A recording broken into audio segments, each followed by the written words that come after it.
Hey, man, I apologize. Yeah, Anthony. Yeah, hey. It's all good. I got little kids, man, and one of them had a little emotional breakdown, so I had to Oh, really make man. sure yeah. I know So, how it is, man. I got a young son at home, too, so I totally get it. yeah. How are you, Hey, man, thanks for taking some time out. I appreciate it. I appreciate y'all. Thank y'all for your patience. Yeah, but, fathering is so important, man, and Oh, totally get it. I just kind of yeah. So, I forgive me. No problem, man. It's crazy. I've been supporting you all these years with the site. I got solo. I never met you in person face-to-face, though. So I know it's dope, man. Yeah, you got it. Yeah, I really appreciate it all this time, man. It means No a lot. problem, man. So let's get started. So I know you've been staying really busy during this pandemic and this quarantine, man. Doing a lot of positive things to support relief efforts and reaching out to your fans. Talk about some of the highlights so far of what you've been involved in. Well, I just got off. I did an online protest with Bernice King, Dr. Martin Luther King's daughter, and it was really powerful. Wynton Marsalis, Will Downing, Will Packer. It just was a really great panel, making sure that people, know what's going on and use this moment to push the agenda the right way. And just singing and doing stuff at my home and loving on my kids all day, every day, and just, building myself up in a different way and seeing things, trying to see things past where we are now to be ready for it. So that's been really great. Just being able to have a voice outside of just singing. Yeah. Yeah. So it's amazing what you've been doing. Love it. Thank you. And listen, man, this is a really exciting time for you, because I've been following your career for many, many years, going back decades, and watching your trajectory go like this, the whole time. There have been some bumps in the road, but man, you grew into one of the top stars in R&B. Oh, and now what's really exciting now is you're an independent artist with your own label, My Music Box. And I'm excited to see you launch that, man. Talk about the feeling of being here and being able to do that.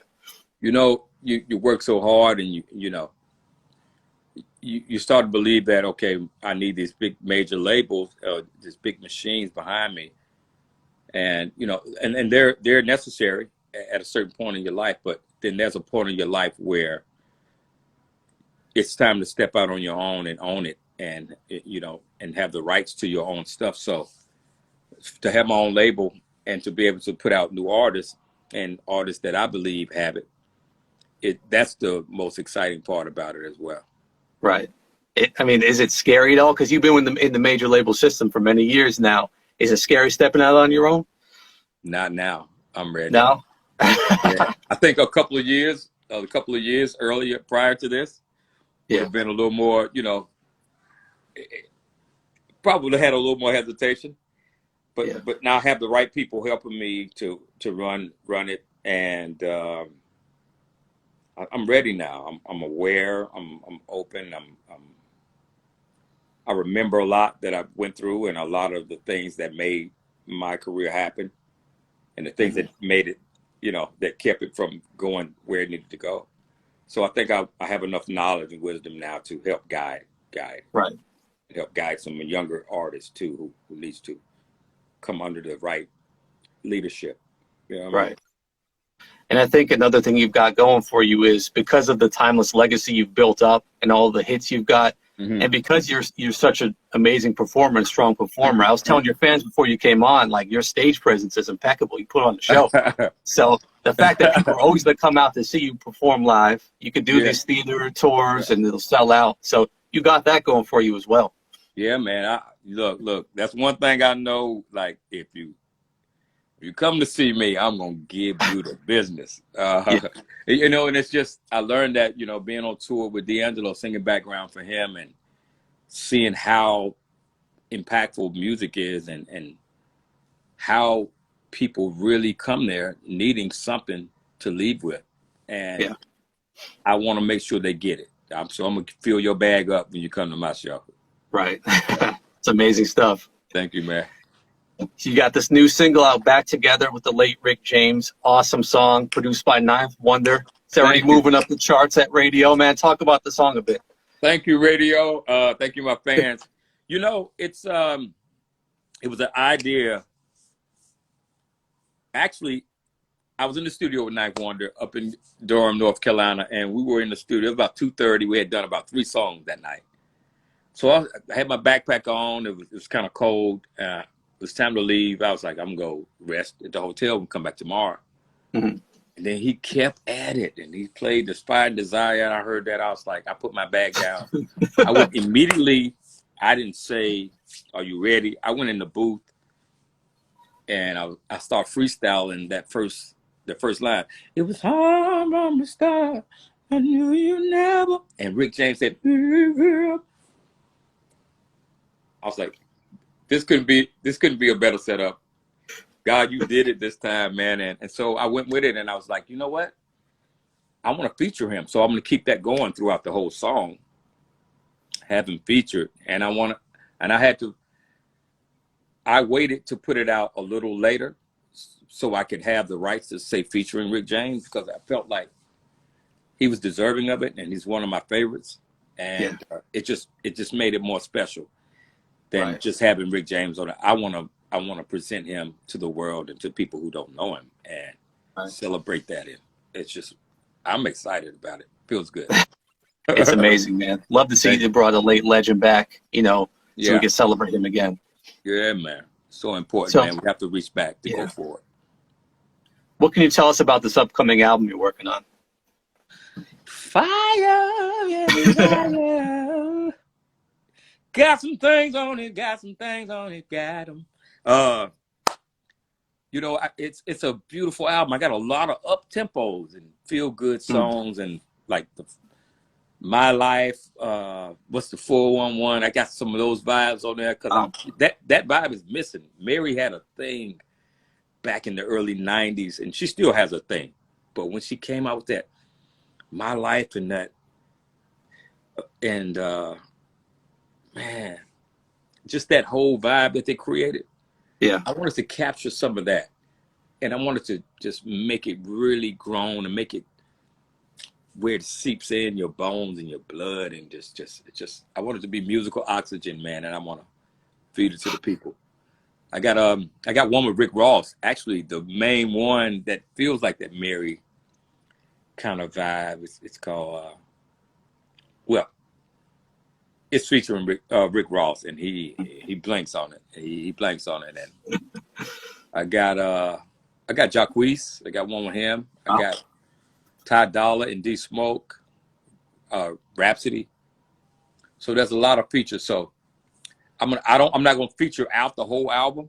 Yeah. And it still feel like Anthony Hamilton, and because I know that's important for my fans who some of them appreciate rap, but they appreciate R&B more.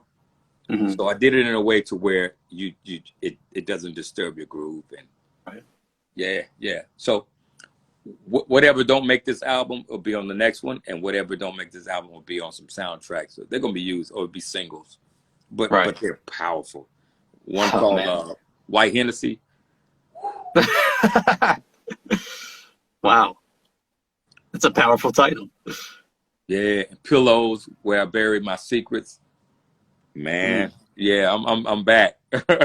Can't wait, man. Musical oxygen, I love that. Yeah, man. Yeah, hey, you gotta be it sometime, man. That's awesome, man. Love to hear it. I'm glad you mentioned people. Yep, I'm glad you mentioned the Mary J. What's the 411 vibe? Because we've been thinking about that album a lot lately, especially with the passing of Andre Harrell. The whole Uptown thing, and I know that you had linked up with Andre Harrell, back in the day, and you were on Uptown for a bit. Take us back to those moments and your memories of working with him and getting on the label. It's my first record deal. Jodeci is one of my favorite groups, hands down, forever. And actually, Casey and JoJo and we're cousins. And I think Fantasia's related to me as well. I know she's related to them. But to be on a label with my favorite group, I was like, this can't be for real. And then I opened up for him. So to be there with Andre Harrell, Jimmy Jenkins, Tim Dog, and Puff. Puff was there. He was on his way out to start his own thing, but he was still there. Mark Pitts, all these amazing guys who are executives now. they were there, Tisa, and just so many amazing people. I learned so much. And if you could make it at Uptown, if you can, it's like, it was like, oh, it's so raw. It was so raw, man. It's beautiful. Andre was amazing, visionary, big personality, a lot of fun, fly, greatest dinners. I had some of the best meals, you know, hanging out with those guys, whether it be the Hamptons or Uptown or the Bronx. I remember Jimmy Jenkins would take me up to the Bronx, and I didn't know the Bronx had so much amazing Italian food and like real Italian restaurants. Like we'd go in there and it'd be like about 2 or 3 people. I was like, oh, this is this is the real thing. It could pop off in there in a minute. So let me just hoof down this this spaghetti and let's go on out of here. Oh man, that's amazing. Love to hear that stuff. You know, Heavy D, man, Father MC, Mary J. Blige, man, Lil Sean. Man, it was just a great label, man. Christopher Williams, Horace Brown, Jodeci. Man, I was like, there's no other place I'd rather be. Right. Yeah. You know what's crazy though? What I love about your story, and you know, you weren't an overnight success. I mean, you had a few deals. It fell through. It didn't work out like you hoped. The Ecstasy album came out. It wasn't what you hoped. You never gave up. You mentioned doing backgrounds for D'Angelo.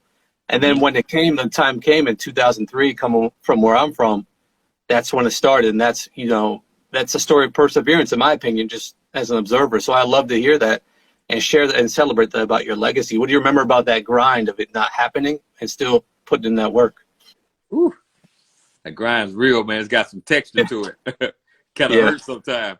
Yeah, man. You know, if you've ever fallen down, like you riding a skateboard and a rock hit it and you falling down and you scrape your knee, it burns sometimes. And you get up, you dust the wheels off, and you get back on it.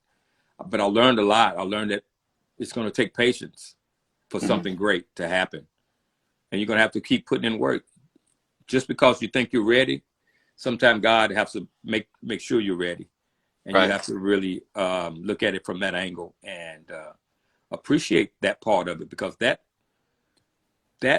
created a hunger in me that instant fame and success wouldn't have given me. I wouldn't have sang the way I did. There was some relationships that I went through that, you know, took the heart and twisted it. So it made me sing a little bit different. But all of it made a you know, the fabric. It created the fabric that people love and people hear, and I wouldn't undo it. Right. Yeah, I wouldn't. I love your humble spirit, man. I love it. Thank you, man. This is it all day, every day, and I've been the same, man. Got the same friends. Yeah, man. It's just music. It shouldn't make me any different than what I was before getting success. You know. Right. Yeah. I love to hear the stories though. But what was the turning point where, you know, to where you got the deal to put out Coming From Where I'm From? You know, what was the point where it came to that? So from Uptown, I went to Harrell Entertainment. Andre had another situation with Sony that didn't work out. Him and Tommy couldn't see eye to eye. So from there, I went to Soul Life, where Sunshine Anderson, heard it all before, was fire. I was about to come out with my album, Soul Life, the Soul Life album. And I got a call from D'Angelo. Okay, I went on tour with him. I came back from that, and that deal fell apart. So I was on Atlantic, met up with Nappy Roots. So I started putting out stuff, and then after that, I was left homeless again without a real deal. So I was invited to Londell McMillan's Grammy brunch. I was invited, and I sang Coming From Where I'm From. I was introduced on stage by Isaac Hayes. Wow. Man, I was like, okay, God. So I'm sitting backstage, and Kamora Lee was just staring at me. And I didn't see it because I was shy. So at this moment, I had just started growing all my little scraggles out, and had on my trucker hat and this shirt, my dad flannel shirt with the little silver lining in it, these jeans. boots. And she said, "You have a nice look." I said, "Thank you." And I went on stage and I sung "Coming From Where I'm From" like this is like my last lung. And Jermaine Dupri's father was in the audience, Michael Malden. Yep. Pulled me right over to the side. He said, hey man, I got somebody I want you to meet." And he let me talk to Jermaine for a minute, and then we set up a meeting. Jermaine heard the music Coming From Where I'm From. He heard Charlene and all these songs that Atlantic didn't hear. He's like, "Oh, this is it." And so he made me sing live. He was like, "I can't." He said, "You ain't gonna tell me you singing this. You singing." So I sang it live, and then he made me go in the room, and he introduced me to L.A. Reid. He said, "Sing for me." So I sang for L.A. Reid, and they were blown away, man. I was hungry. I was like, I gotta make it. Yeah. And I did a showcase at SOBs in New York. At that moment, Jermaine had already signed me in his mind and verbally. Like, it was like, because I was talking to Jimmy Iovine at the time as well. But it was just something that was so amazing about So Def Harris at the time. Right. And he was like, "You know what? L.A. Reid wanted me to put on a suit, shave my hair, and do all that, clean up." JD was like, "Nah, this is it. This is the look. This is the music. It makes sense. I see the vision. Let's go." I was like, "Yeah," because I'm tired. I'm tired of putting on monkey suits. So let's go with it. That's epic, man. Thank you for sharing that story. No problem, man. Anytime. Another piece of your history I would just love to talk about is how you co-wrote, "What's Up" for Donnell Jones. Yeah. I thought I read that. It's interesting because a lot of people don't know that. Love that song, obviously, but what do you remember about those sessions and writing that? That was another gift that was given to me at a time when I was at my lowest point. I was invited to write with Bilal and Chris Lighty and David. Those guys invited me to come and co-write with them. I was like, yes. And come to find out, it became the first single, and I was like, wow, thank God I was a part of that. Yeah. Yeah. That's dope. Yeah. And the new single that's out now for Kim, "Lie to Me." You don't have to lie to me. I co-wrote that as well. Saw that. So, love that song. Thank you, man. So absolutely. One of your fans had asked before you came into the live, what's been your favorite collaboration so far? I wanted to make sure I got that one in. My favorite collaboration? I'm gonna name a few. That's Al fine. Green, the duet with Al Green, which I won a Grammy for. Po Folks, Nappy Roots. Oh man, I love those guys. And wow, what's the next one? So in Love, Jill Scott was amazing as well. But why? Huge hit. Why with Jadakiss? Yeah. That one's really, really powerful. And Shirley Caesar. So yeah, it's a lot of them. John P. Key. All of them are so special, man, because they came at different times and they meant something different. Right. Yeah. You've had a lot of collaborations, man. You've had so many. And you always put your stamp on them. It's amazing. Well, you better or get fired. If you don't mind, I want to take this other question from one of your fans. Asked about your touring with D'Angelo, and you touched on it a bit, but I mean, what was that experience even like? I saw so much of the world. From Brazil to Germany to all over Europe and all over. And seeing the caliber of musicians that he had, like Roy Hargrove, if you know about jazz, he's one of the best brass players ever to hit the earth. Pino Palladino, one of the baddest bass players you ever want to see. James Poyser, Questlove on drums, Shelby Johnson, J.K., all these amazing people. I met Bilal singing. Bilal was singing backgrounds for the end as well. So I learned about having what a great band sounds like, what great singers and musicians sound like, and it was all, I got my master's degree doing that. Yeah. Yeah, That's amazing. he was such a great leader, and it pushed me. Because when I got the call, I was a little intimidated because I felt like listening to his music, he had a lot of moving parts and a lot of intricate things. Mm. And at that moment, I didn't feel like I could retain that information and give it back. But it made me a believer. Like, okay, I can do Yeah. it. Yeah, yeah. It's hard to even imagine you singing backgrounds for anyone, let alone D'Angelo, because of the stature of where you're at and how amazing you Yeah. are yourself. You know what? It was, and I had no problem being in the back. Yeah. Yeah. I felt like I was right where I needed to be in. Yeah. I felt like this was making me better. Right. So sometimes you gotta invest in somebody else to get to where you're going. Right.